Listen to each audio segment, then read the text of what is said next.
Hello friends, कैसे हैं आप लोग। आज हम बात करने वाले हैं इंडियन एजुकेशन पॉलिसी के बारे में कि इंडियन एजुकेशन पॉलिसी 2020 जो है उसमें कौन कौन से चेंजेस हुए हैं, गवर्नमेंट ने कौन से अनाउंसमेंट किए हैं, तो वो सारी चीज़ें आपको मैं इस वीडियो में बताने वाला हूँ। तो वो जो चीज़ें हैं मैं कवर करूँगा 4 पॉइंट्स के अकॉर्डिंग। तो इस वीडियो में आपको 4 पॉइंट्स में एक्सप्लेन करने वाला हूँ। पहला तो ये है कि एजुकेशन स्ट्रक्चर, ये पुराना कौन सा स्ट्रक्चर है, नया कौन सा स्ट्रक्चर होगा, उसके बारे में बात करेंगे। सेकंड, बात करेंगे हम स्कूल्स के प्रोसीजर्स के बारे में कि स्कूल में किस तरीके की प्रोसीजर्स को फॉलो किया जाएगा।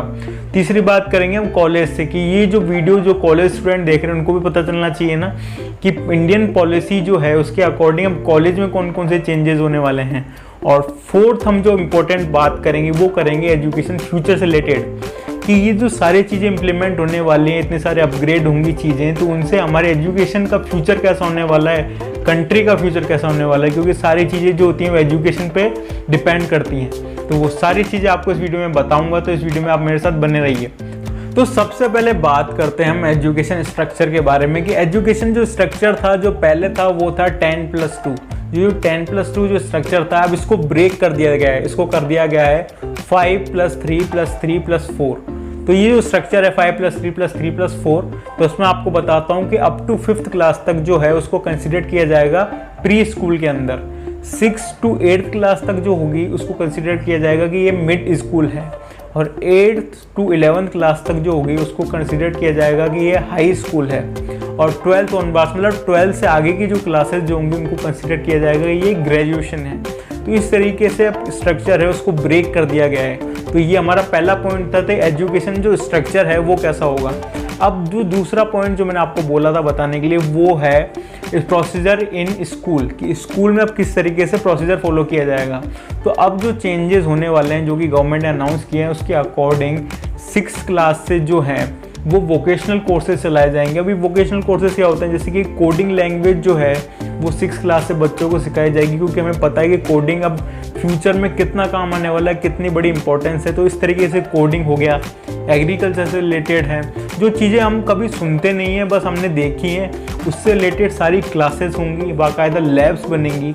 उस तरीके से लोगों को डेवलप किया जाएगा, स्टूडेंट्स को ऐसा प्रिपेयर किया जाएगा कि वो घर पर ही अपनी चीज़ें सही कर सकेंगे। हम बल्ब के लिए या किसी चीज़ को देखते हैं तो हमने पढ़ा तो है, नॉलेज तो हमारे पास है, पर उसको सही कैसे करें, उसको उस पर काम कैसे करें, उस ख़राब हो गई है तो उसको सही कैसे करें वो हमें नहीं पता होता। तो वो सारी चीज़ें आगे जा कर के बच्चों को सिखाई जाएंगी कि आप जो पढ़ रहे हैं और जो कर रहे हैं उसमें बहुत डिफरेंस है। तो अगर आप इसको इम्प्लीमेंट भी करेंगे तो इम्प्लीमेंटेशन पे सबसे ज़्यादा जोर दिया जाएगा इस एजुकेशन पॉलिसी के अकॉर्डिंग। एजुकेशन पॉलिसी को पूरा डिज़ाइन इस तरीके से किया गया है ताकि जो प्रैक्टिकल नॉलेज जो है उस पर ज़्यादा फोकस किया जा सके। ऐसे ही अब 6th क्लास से वोकेशनल कोर्सेज चालू कर दिए जाएंगे। 8th क्लास में ही आप अपने जो सब्जेक्ट को चुन सकते हैं, मतलब 8 से 11th क्लास की जो होती है जिसमें मैंने आपको बताया कि इसको हाई स्कूल किया जाएगा, तो इसमें आप अपने सब्जेक्ट को चुन सकते हैं। सब्जेक्ट भी आप ऐसे नहीं कि फिक्स है कि भाई साइंस, मैथ्स या आर्ट्स या कॉमर्स, इस तरीके से किसी फील्ड से आप है ना सब्जेक्ट को चुन सकते हैं। वो कैसे, जैसे कि मान लीजिए कि मैं साइंस भी चाहता हूँ लेकिन मेरे को बिजनेस भी पढ़नी है तो आप वो भी पढ़ सकते हैं।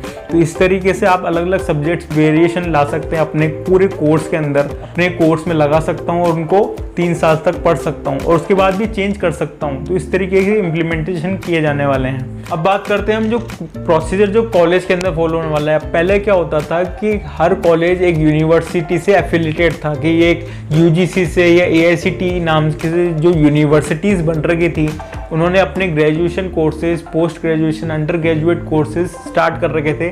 तो हर किसी की डिग्री पे अलग अलग यूनिवर्सिटीज़ के नाम आते थे। गवर्नमेंट इंस्टीट्यूशन जितने भी हैं सबको एक ही जो यूनिवर्सिटी, एक ही अथॉरिटी है उसके अंदर कंसिडर किया जाएगा। इन सबको एक ही यूनिवर्सिटी से एफिलिएट किया जाएगा, मतलब अब सबकी डिग्री पर सेम यूनिवर्सिटी का नाम आएगा और सब जो है वो इसके अंडर ही एक्रीडेट किए जाएंगे। मतलब पहले क्या होता था, हर कॉलेज को अलग अलग लेवल पर एक्रीडेशन मिलता था कि इसको इस लेवल पर ये अच्छा कर रहा है तो इसको एक्रीडेशन दे दो, थोड़ा फंड दे दो, थोड़ा राइट दे दो, पर अब हर कॉलेज को उसकी वापस से रेटिंग की जाएगी और उसको राइट्स और फंड दिए जाएंगे। अगर कोई कॉलेज कम परफॉर्म कर रहा है या अच्छा परफॉर्म नहीं कर रहा है तो उसको गाइड किया जाएगा, उसको थोड़ा फंड दिया जाएगा ताकि वो अच्छे से अपने कॉलेज को स्टार्ट कर सके। न्यू ट्रेनिंग बोर्ड स्टार्ट किया जा रहा है कि अब टीचर ट्रेनिंग बोर्ड है उसको चेंज कर दिया जाएगा। तो जो टीचर्स जो नए अपॉइंट करने वाले हैं, रिक्रूट करने वाले हैं, उनको भी तो ट्रेनिंग देनी पड़ेगी। जो चेंजेस हुए हैं उसको पहले टीचर्स को समझाना पड़ेगा ताकि वो टीचर्स अच्छे से स्टूडेंट्स को समझा सकें।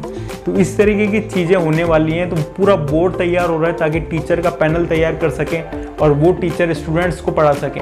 अब न्यू बेसिक लर्निंग जो मैं आपसे बात कर रहा था पहले भी कि न्यू बेसिक लर्निंग के अकॉर्डिंग सबसे पहले जो 3 साल तक जो होंगे बच्चे, पेरेंट्स ही टीच करेंगे।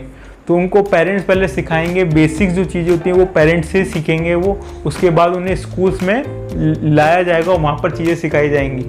अब जो मैं कॉलेज की बात कर रहा था कि कॉलेज के अंदर क्रेडिट सिस्टम चालू किया जाएगा, एक तरीके से एजुकेशनल क्रेडिट सिस्टम चालू किया जाएगा, जिसमें मान लीजिए आपने 1 साल किया या 2 साल कोर्स किया, 3 साल कोर्स किया, तो उसमें आपके कुछ क्रेडिट स्कोर्स ऐड होते जाएंगे जो आपने परफॉर्मेंस किए पूरे साल में, और हर साल वो क्रेडिट स्कोर एक बैंक में, एजुकेशन बैंक में सबमिट होते जाएंगे ताकि उस बेसिस पर आप कभी बीच में अगर अपनी पढ़ाई छोड़ते हैं तो वापस आकर के अपनी पढ़ाई कंटिन्यू कर सकते हैं। तो इस तरीके की इम्प्लीमेंटेशन इस पॉलिसी के अंदर होने वाले हैं।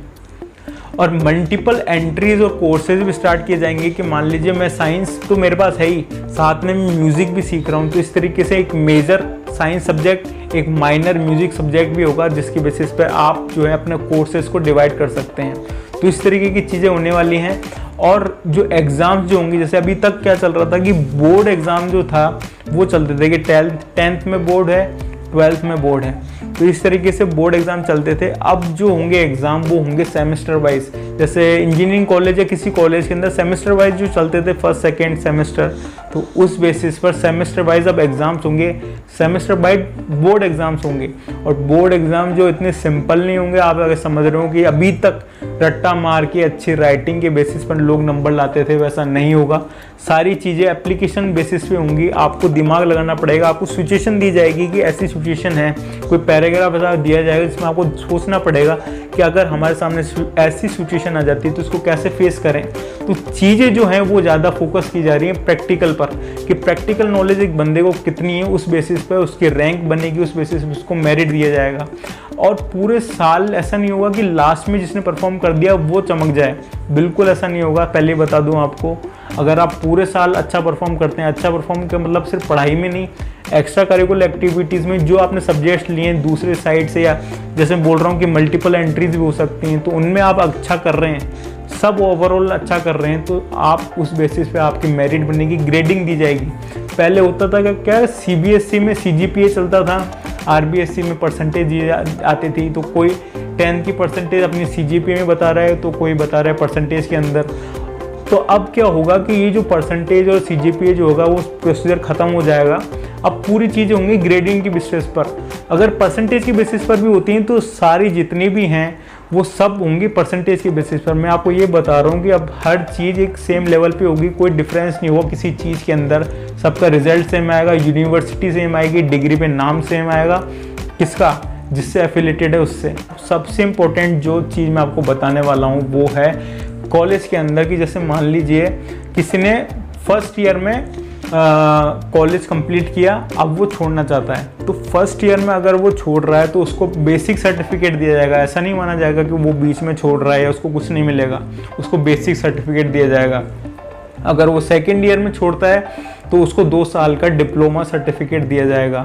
इस तरीके के प्रोसीजर होने वाले हैं। अगर वो 3 साल में डिग्री करके छोड़ता है, समझ लिया अब 3 साल का उन्होंने कोर्स पूरा कंप्लीट कर लिया किसी ने, तो उसको पूरा डिग्री सर्टिफिकेट दिया जाएगा, पूरी डिग्री दी जाएगी। और अगर वो आगे भी रिसर्च करना चाहता है या PhD करना चाहता है तो वो 4th ईयर भी कर सकता है, कंपलसरी नहीं है। तो इस तरीके की चीज़ें हो रही हैं कि आप हर ईयर अपनी जो पढ़ाई जो कंप्लीट कर सकते हैं। ऐसा कुछ नहीं है कि आपको पूरी 3 साल का कोर्स या 4 साल का कोर्स करना है जो अभी तक चल रहा था। और हर कोर्स का आपको सर्टिफिकेट दिया जाएगा।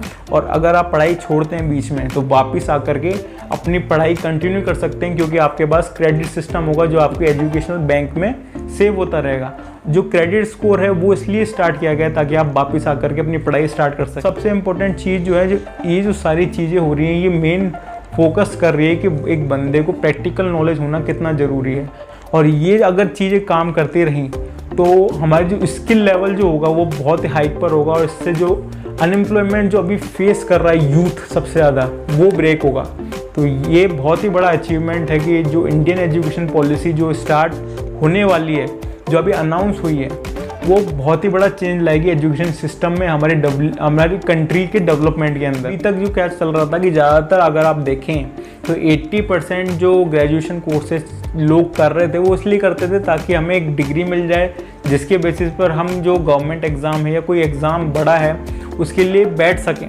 लेकिन अब ये जो चेंजेस आए हैं कि आप 1 साल में छोड़ सकते हो, आपको डिग्री मिल जाएगी, सर्टिफिकेट मिल जाएगा, 2 साल का सर्टिफिकेट मिल जाएगा, तो इससे क्या होगा, जो गवर्नमेंट एग्ज़ाम्स हो रहे हैं या कोई सा भी एग्ज़ाम जो चल रहे हैं उनके प्रोसीजर भी चेंज होंगे, उनकी भी क्राइटेरिया, उनकी क्वालिफिकेशन, उनकी जो एलिजिबिलिटी है एग्ज़ाम्स की वो भी चेंज होगी कि हमें, अगर आपने 2 साल का कोर्स किया है तो आप इतने सारी पोस्ट में बैठ सकते हैं या इस साल का कर सकते हैं, अगर आपके पास फर्स्ट ईयर का भी सर्टिफिकेट है। मतलब आप समझ रहे हैं ना कि अब बहुत सारी चीज़ें होने वाली हैं। तो इतनी सारी चीज़ें जब होंगी तो उसमें समय तो लगेगा ही।